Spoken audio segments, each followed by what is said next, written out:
CBS Radio Mystery Theater presents...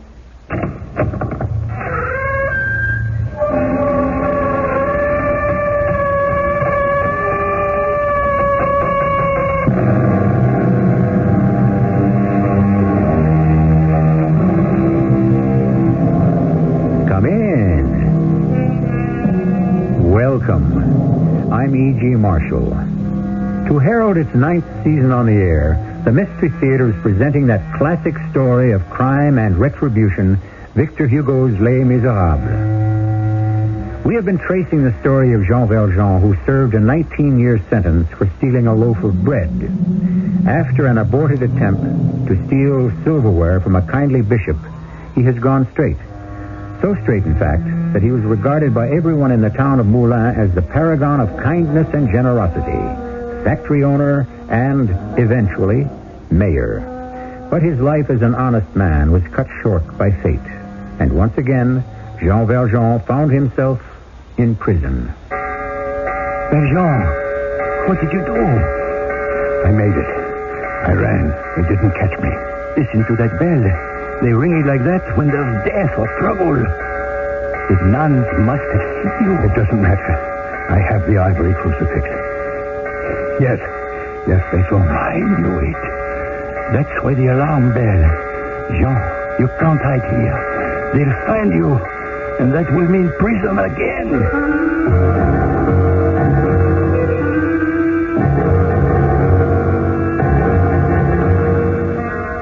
Our drama, No Escape, Part 3 of Victor Hugo's Les Miserables, has been especially adapted for the Mystery Theater by Gerald Keane and stars Alexander Scourby as Jean Valjean and Bernard Grant as Javert. I shall return shortly with Act 1.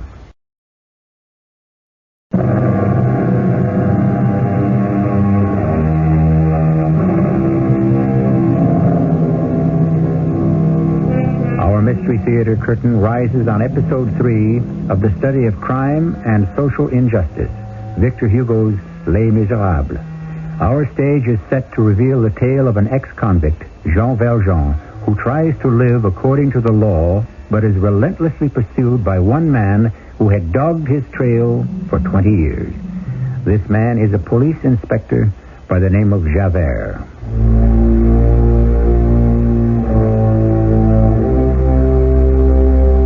I am Javert. It was I who knew deep down, and all along, that the man masquerading as the mayor of Moulins was none other than the ex-prisoner, Jean Valjean. For a reason which I must confess I cannot fathom. In order to protect an idiot who looked like him, this Valjean admitted in an open court he was the real ex-convict. I arrested him. Now, it is 12 years after his incarceration, and again he has escaped from prison and disappeared.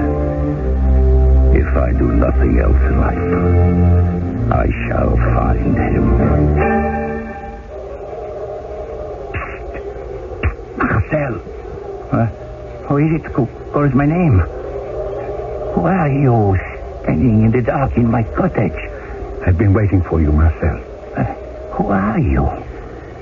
Do you remember the Mayor Madeleine? Mayor Madeleine? Yes. The one who confessed he was a criminal and was arrested? Is that all you remember about me, Marcel? Who was it who secured for you the post of gardener in this convent? It was you, the mayor. How did you get here? Monsieur Madeleine himself. I can't get over it. Not Madeleine. I am Jean Valjean. Remember? Marcel, I'm glad you're still alive. I have so few I can turn to.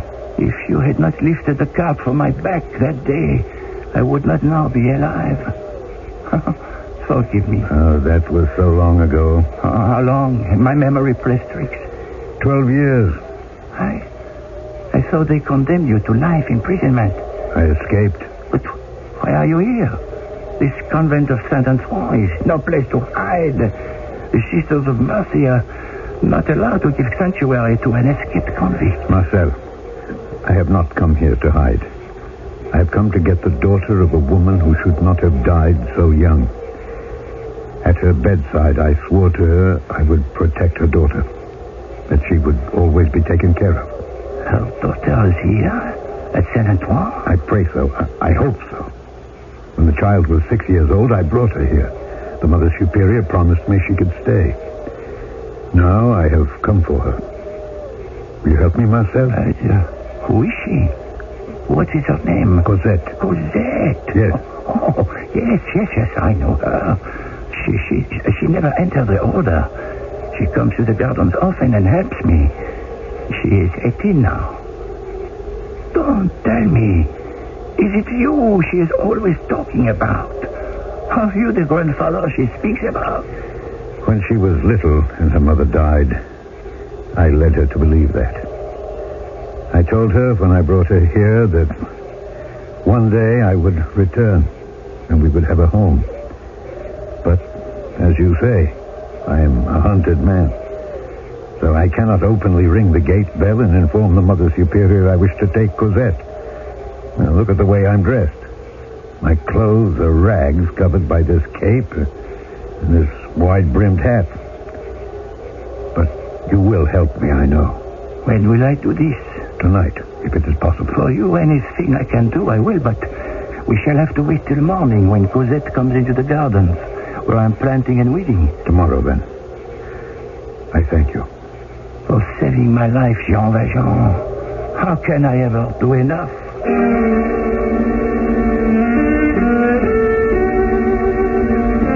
Mademoiselle Cosette. Good morning, Marcel. Oh, what a beautiful day it is. Did I ever tell you, mademoiselle, that I knew your grandfather? Well, no. You never said a word, did you? All these years, and you never said a word. I did not expect to see him ever again. You are joking about seeing my grandfather. Oh, no, it is not a joke. I have seen him. He came last night to take you away. I cannot believe it. Where is he? I am to arrange everything.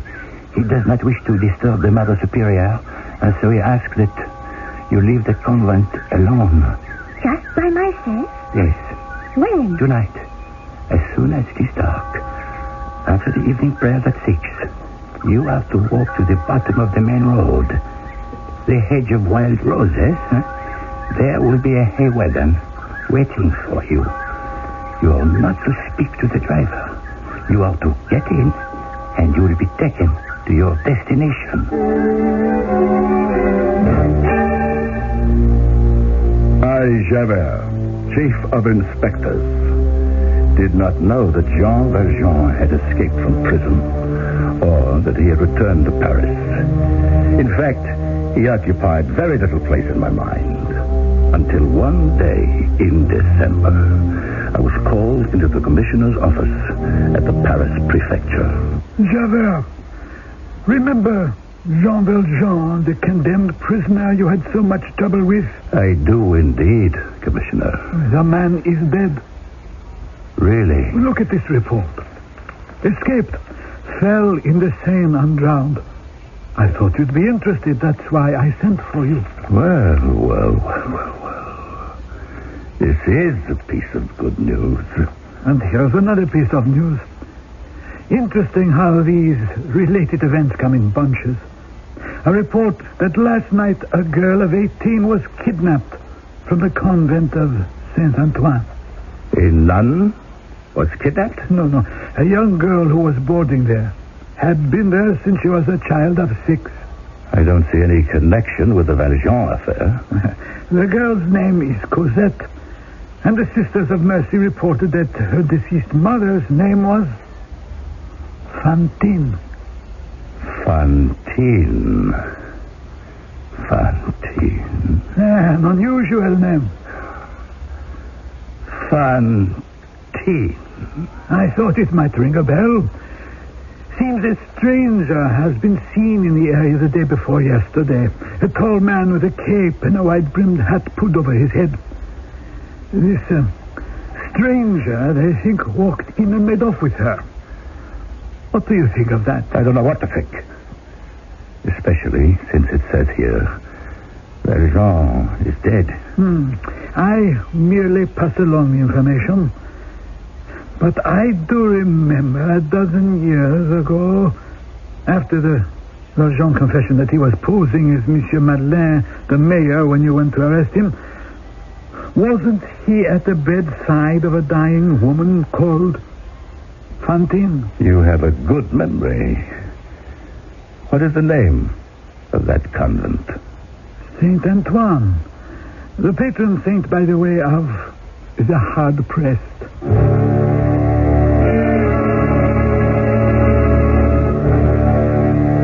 Jean, what happened yesterday? All went well. But why are you back here tonight? Cosette is installed in a small place near the Luxembourg Garden. Oh, you are mad to come back here. The Mother Superior is furious. The sisters are searching everywhere for Cosette. They had me on the carpet for hours. The police came. Sister Therese passed away at midnight. Oh, such a day, such a day. I had to come back for Cosette's clothes. All she took was on her back. I beg you, go now. The clothes are not worth your safety. Cosette wants a crucifix that belonged to her mother. The ivory crucifix, yes, I know it. It is still in the room, over her bed. Can you get it for me? No, I can't ask that of you. You show me where her room was. Draw me a map. I'll find the ivory crucifix myself. Marcel, I want that map now.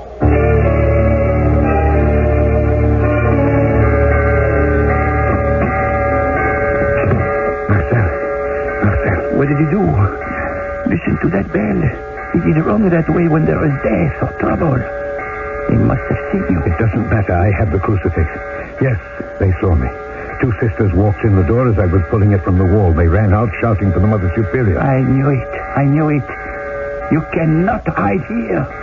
They'll find you. Marcel, how you are? Blessed Virgin. There she is. The Mother Superior. Get under the bed. Yes. Under the bed. Marcel, may I speak with you? Certainly, Mother Superior. What is the matter? The man with the wide-brimmed hat. He has returned. What man? The one seen in the village before Cosette disappeared. I have sent for the police. And Marcel, I want you to stand by the gate. The inspector and his men could be here any time. That this should happen the night our dear sister Therese was called to the bosom of the Lord. Don't worry. I will show the police everywhere. Oh, not the dead room, of course. It would be sacrilege. Our beloved sister Therese passed over, lying there, awaiting her burial tomorrow in the vault under the chapel altar. Marcel, I count on you. Be at the gate. Now I must go and stop that bell. The damage is done. You can come out now, under the bed. You heard her. A fine mess we are in. The police are bound to come in here. Where can I hide you? I'll go the way I came, over the wall. No. You can't do that. Who knows where the police are patrolling? And the dogs. No, Marcel, they won't catch me. I've made a career of escape. Wait. I have an idea. You will take the place of Sister Therese. Of the sister who will be buried under the chapel? It is one of my duties to take care of funerals. Nail up the coffins and assist the gravedigger at the cemetery. Sister Therese wishes to be buried in her own coffin. Now, do not laugh, but she has used a coffin as a bed for the last 20 years, and we shall bury her under the altar to respect her dying wish. That leaves me with a second coffin. A second coffin? The government coffin. The government sends a coffin. The next day, it sends a hearse and the undertaker's men to carry her to the cemetery. I accompany it. You, dear friend, will be in it. Marcel, a stroke of genius. I couldn't have thought of a better escape myself. Oh, but another thought. How will you breathe? No, don't hammer all the nails down. Where my head is, leave The space of a centimeter. Once in the grave, I'll pry it open. If anyone can do this, it is you. I do not know where you find the courage. I have an ivory crucifix in my hand. And a young girl who waits for her grandfather. That is the source of my strength. How cleverly Victor Hugo draws tight the strings that bind his characters. The terror and the sadness of a man banging his head against the stone wall of society. When our play is over, I'll tell you what happened in Hugo's own personal life that triggered this epic drama. I shall return shortly with Act Two.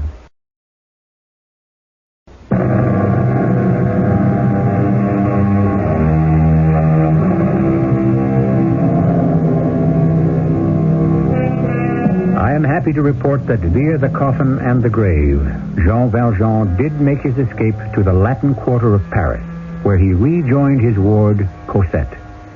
The months pass. It is spring, and as Victor Hugo designs the fate of his characters, he introduces us to Marius, a young man who lives on the floor below in the same house. Are you Marius? I am, monsieur, and you? Courfeyrac, your landlord. We haven't met. I generally deal with the concierge. You've come for the rent. Monsieur Marius, you are a month in arrears. I cannot run an apartment house like that. I also have bills to pay. Well, I happen to be very short now. I'm about to take my bar examinations. You have no relatives who could lend you something extra to tide you over? My parents are dead. I had a small inheritance. It's almost all gone. I'm afraid I'm quite alone in the world. Perhaps a friend who would extend a loan. Yes, one. A student lawyer like myself. He lives with his mother, but I would never borrow a sou from Paul. Then what are we going to do? Well, perhaps you could wait? How little money do you have? 15 francs. You're a nice young man, and I'm sure you will make your way in the world.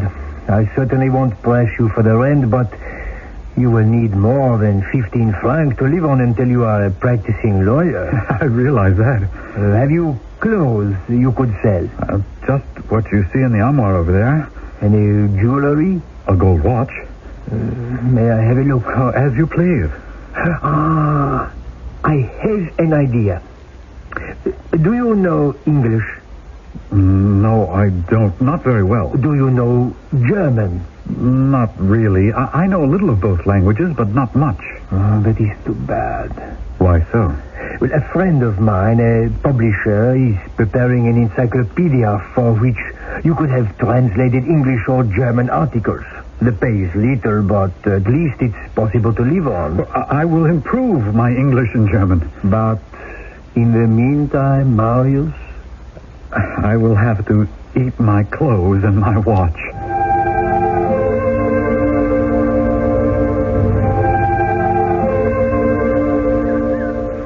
Marius, whatever is the matter with you? The Paris winter is over. It's April. You look so glum. Oh, forgive me, Paul. I'm not unhappy, really. It's anxiety, I think. You're anxious about what? Spring is in the air. We both passed our bar exams. I'm going to be apprenticed to a law firm. You have a translating job with a publisher. If I tell you, you'll laugh at me. We turn this way. But if we go straight, we can feed the swan. Paul, please. I wish to go this way. There is a secret reason we are taking this path. A woman? Marius, you have a rendezvous with a woman? Is that the problem? I have no rendezvous. That is the problem. Oh, she is beautiful? Oh, yes. What does she say to you, this love of your life? We've never talked. Not said a word? You just look at one another? She doesn't look at me. Oh, how sad. How long have you been doing this? Since February. She walks in these gardens every day. The two of you alone and separately, walking in the Luxembourg and never speaking? Marius, this is tragic. No, she's not alone. She's with a white-haired, tall gentleman. Come, we must walk faster. Marius, what is your hurry? I must get to a certain park bench before she arrives. They're already here. They are? Where? Over there. See? Well, now what? We sit on this bench right here. I have a book in my pocket. I sit here and pretend to read, see? And without being observed, I can sneak a look at her over my book. Oh, isn't she beautiful? The old man is nice looking, too. I think I know those two from somewhere. You do? My dear Marius, if you wish to get to know this girl, you'll have to do better than sitting yards away in a park day after day. Well, I will. When they leave here tomorrow, I shall follow them and find out where she lives. You don't know that? Well, I can tell you that. She lives in the same house as you do. That's where I've seen her before, and him. She lives in the same house.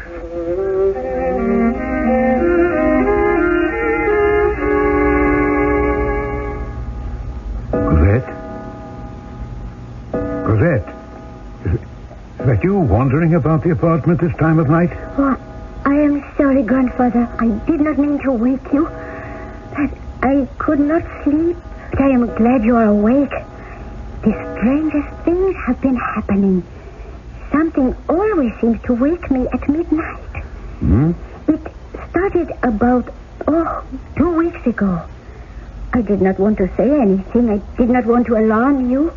Do you stay up long? 1 hour, 2 hours. Oh. Finally, I talked myself into going back to bed. But tonight it was worse. What? What was worse? The man in the cape. Oh? Tonight he looked up at me and saw me. I know he saw me standing at the window. What kind of cape? What man? I wear a cape. The cape of a gendarme of high rank. He has been standing across the street and watching this house. Sometimes he sits on the bench, but he never looks away.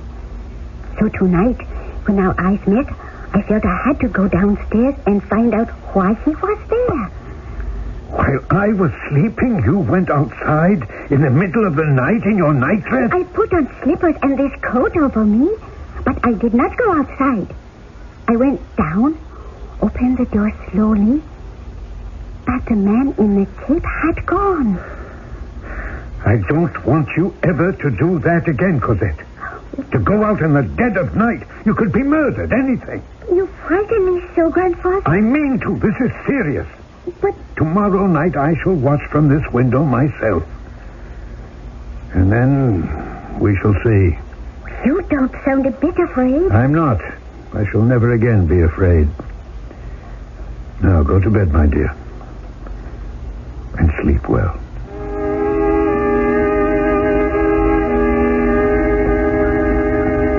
Marius, I must have been out of my head to sit on that bench with you today, waiting for the girl. And the only one on the opposite bench was the man with the white hair. I can't understand it. It's never happened before. He came alone. There must be something wrong. Why you cannot get to know them in your own house is beyond me. It's my fault. You see, Paul, I'm ashamed of the few clothes I still haven't, and so I leave the house by the back stairs.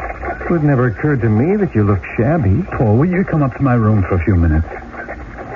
I promised my mother I'd be home in time for dinner, so I must leave you. Oh, Paul. Yes? I'll pick you up tomorrow. Tomorrow.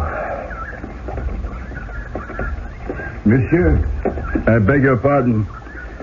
May I have a word with you before you step inside your house? Certainly. I always enjoy a word with a man in a cape when it represents the law. I am Javert, Inspector of Police. You are Marius, are you not? Yes, how did you know? It is my business. Do you know a man with white hair who lives in your house with a girl of 18, blue-eyed, slim, long blonde hair? Why do you ask me? At least a dozen people live here. Come now, Marius. One of my men who has been keeping watch here tells me that almost every day you go to the Luxembourg Gardens and have been sitting on a bench quite near the man and the girl. I go to the gardens to read. As for the inference, your operative is mistaken. I don't know the people you speak of. I have never met them. I have never talked with them. May I ask, what is the reason you wish such information? You may ask, but I cannot answer you.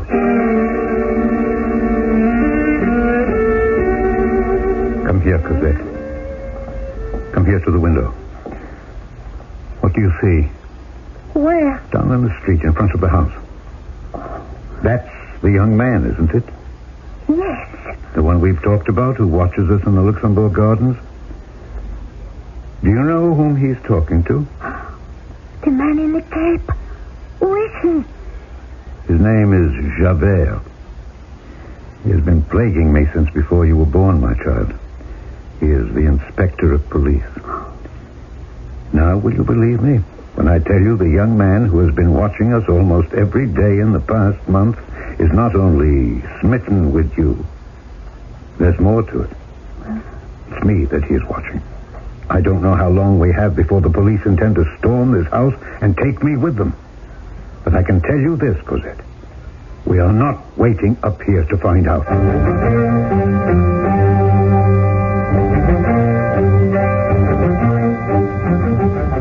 But, Javert, how can you be so positive this man with white hair you describe is Valjean?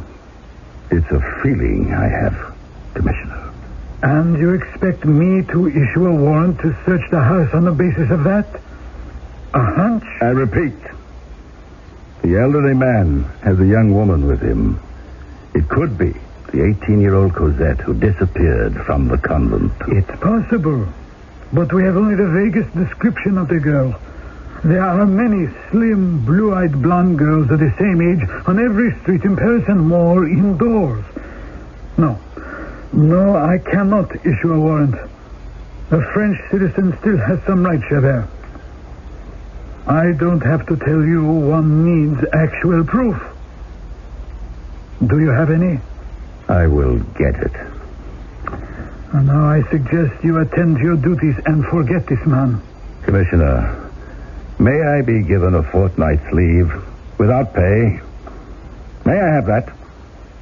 You believe so strongly that the white-haired man is Valjean? An escaped convict must be returned to serve out his sentence. If the law is not obeyed, what is left but anarchy? No matter where he wishes to stop and rest, Jean Valjean cannot. Javert is always at his heels, a nemesis, a strange officer of the law, not indifferent or impartially weighing transgressions upon the scales of justice, but relentless and, yes, revengeful. How long can Valjean endure this? Who will weaken first? The ex-prisoner or the policeman? The hunted or the hunter? I shall return shortly with Act 3.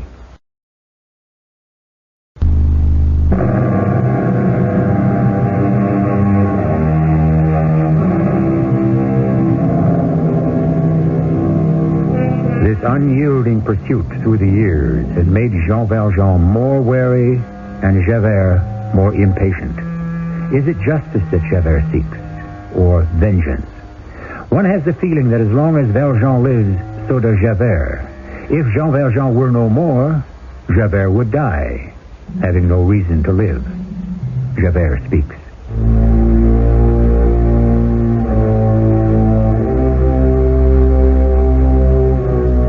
The trap must be cleverly sprung and carefully baited. In order to set it, I needed proof. To get that proof, I had to hear his voice. A doctor occupied the upstairs apartment next to the man I believed was Valjean. I arranged with this doctor to leave his apartment, and I found him another. At first he was reluctant, but I persuaded him.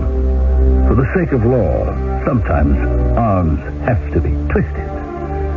Shortly afterwards, I went to see the landlord. There's only one other family on the third floor. To be honest with you, monsieur, the third floor was originally one big apartment, but I had partitions put up, making it into 2 apartments. That's too bad. A partition is only a very thin wall. I don't think you will be disturbed, monsieur. The other family on that floor is an elderly gentleman and his granddaughter. I hope you won't think this impertinent of me, monsieur, but may I ask your name and where you work? I am Inspector Javert of the Paris police. I am engaged in a matter of delicate surveillance. You will, of course, not make mention of this to any of your lodgers. Good day.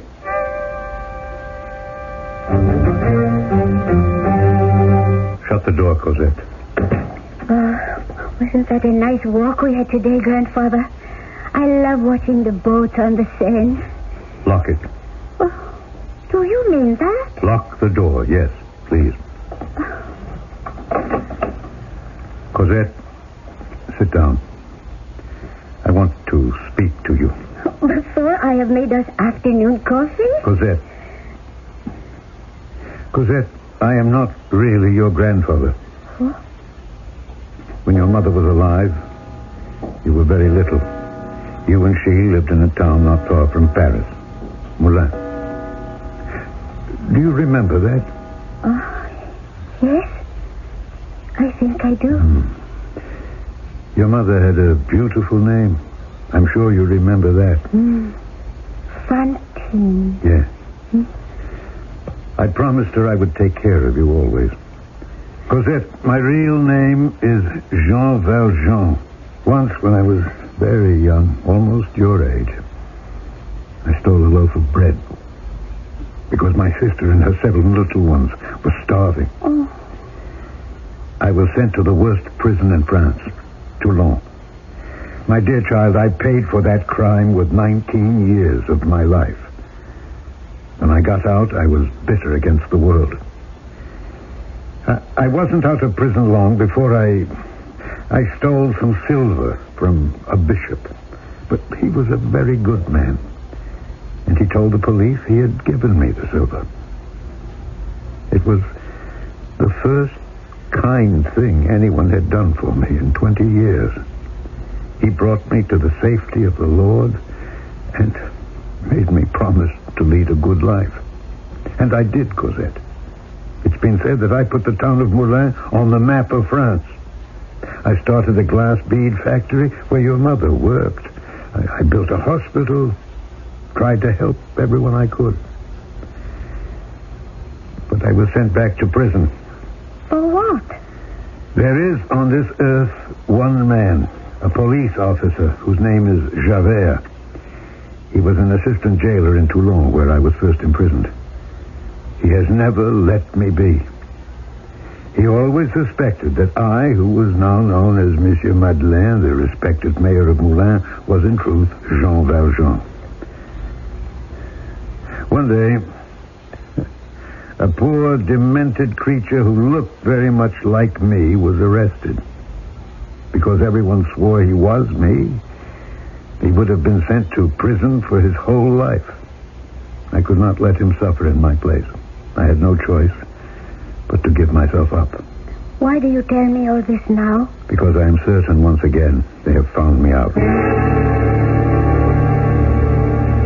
I think you're chasing Will-o'-the-Wisp. He's wily. He's clever. I took rooms next to his, Commissioner. Last night, I listened at the wall that separates our apartments. He never made a sound. I don't understand. It's his voice I want to hear. That voice that I've heard so often in Moulins. Then I will know he is Valjean. Ah, yes. He never made a sound, I tell you. Is that normal? Not one word all evening.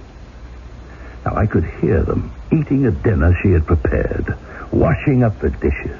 But the entire time, not one word was spoken. It seems this man divines he is being observed. Tonight, I will smoke him out. If he tries to escape, I want him to run into the arms of our men. May I have 3? All right.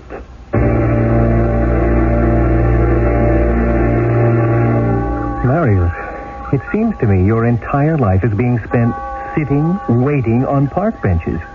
Here you are on the bench outside your own house. Do you know it's after 5 o'clock now? Look. 2 policemen and a third. They've stopped, looked in the doorway.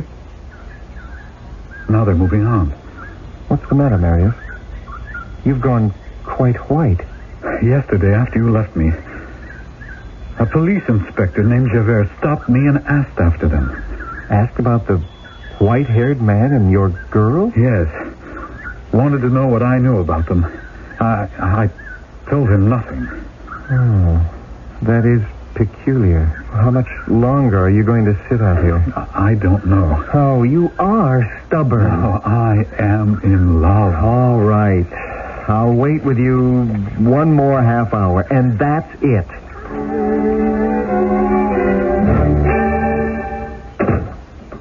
I told you, Marius, it was too late for them to go walking in the park. I wasted half a day. I feel like a fool. The only reason I'm going up to your place is I expect the reward of a glass of wine. Oh, you may have 2 glasses, Paul. Marius, you're behaving like an idiot over that girl. Shh, not so loud. They're right above us, and they'll hear us. There are important things happening these days in France. Only you're too lovesick to know what's going on. France is on the brink of another revolution, and we need all the bright, intelligent men like you on our side. I'm not interested in politics. Now, please be quiet. Their apartment is right up there at the head of the stairs, the 3rd floor. Is that you, Marius? Yes, it is, Monsieur Courfeyrac. Who is that? The landlord. He's up there on the landing above us. I left a mop and a pail down where you are. Will you bring it up to me, please? You take them up, Paul. I'll carry the pail. Go on. He's a nice man, and I owe him several months' rent. Thank you, Marius. Bring the pail in here. You two, sir, with the mop. Just lean it against the wall. Well, this is, who lives in this apartment? No one at the moment. I'm doing a little cleaning, and hopefully I'll have it rented this week. Is this where the gentleman with the white hair and the young lady, is this theirs? It was. I was sorry to lose them. But the gentleman came to me at 6 this morning and said they had to leave immediately. They have left? For good? So far as I know. They took everything, as you can see. By 7, they were all paid up. Half hour later, a van came for their things, and off they went in a hansom cab. Oh, that can't be. It's impossible. You have no idea where they went. I didn't say that. They were catching the afternoon train to Cherbourg, and from there, the night boat to England.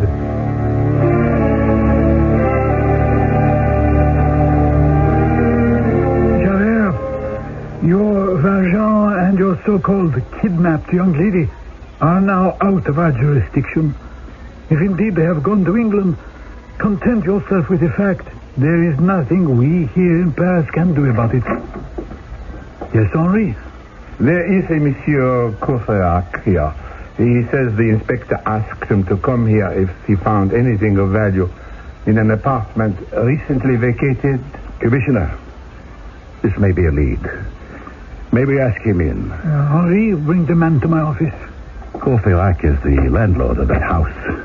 It was he who informed me those 2 had left for England. I sincerely hope we can dispose of this matter quickly. Word from Desbois, the Rue Saint-Croix, and 20 different spots in Paris is that there are groups gathering, a riot brewing. I am going to need you, Javert, to go out and organize police patrols where they are needed. I was told to come up here. Come in, Courfeyrac. This is the commissioner. Ah, an honor. What have you found? I have it all here in my pocket. I wrapped it up in my handkerchief. Scraps of paper under the mattress. I didn't find them until I turned the mattress over to make the bed with fresh linen, which I always do for new tenants. Here it is. You see? Scraps of paper it is, torn up into small pieces. You did the right thing, Courfeyrac. I think this piece belongs in that corner. Ah, it's a yellow passport.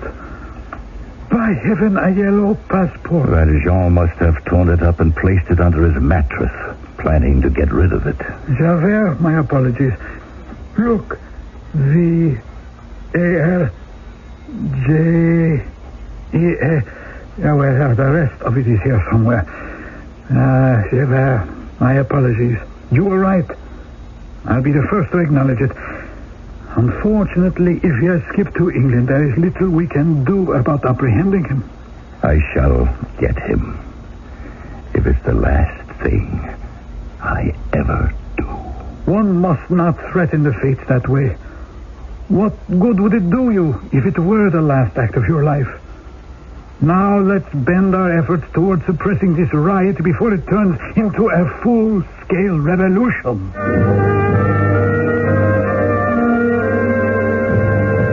In the 1830s in France, if one did not like the government, one did not vote it out, one shot it out. Writes Victor Hugo, about 6 in the evening, the streets were a battlefield. The rioters at one end, the troops at the other. Jean Valjean had gone out to have a look and was caught between two fires for nearly half an hour. End quote. All, by the way, reminding you that Victor Hugo himself experienced what he wrote about. I shall return shortly.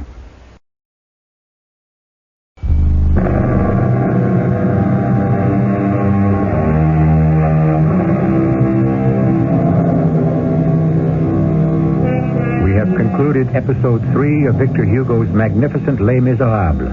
I promised you a behind-the-scenes look at the author himself and why he had no choice but to write this great novel. It grew out of tragedy, a personal tragedy. On September 4th, 1843, Victor Hugo picked up a newspaper in a cafe and learned that his recently married daughter, Leopoldine, had drowned in the Seine. That night, he began writing this book, always remembered for its extraordinary humanity. Join us again when our curtain rises on this unusual 5-part presentation to signal the start of Mystery Theater's 9th year on the air. Our cast included Alexander Scourby, Bernard Grant, Evie Juster, Bob Caliban, and Lloyd Batista. The entire production was under the direction of Hyman Brown. Radio Mystery Theater was sponsored in part by Raven House Paperback Mysteries. This is E.G. Marshall, inviting you to return to our Mystery Theater for another adventure in the macabre. Until next time, pleasant dreams.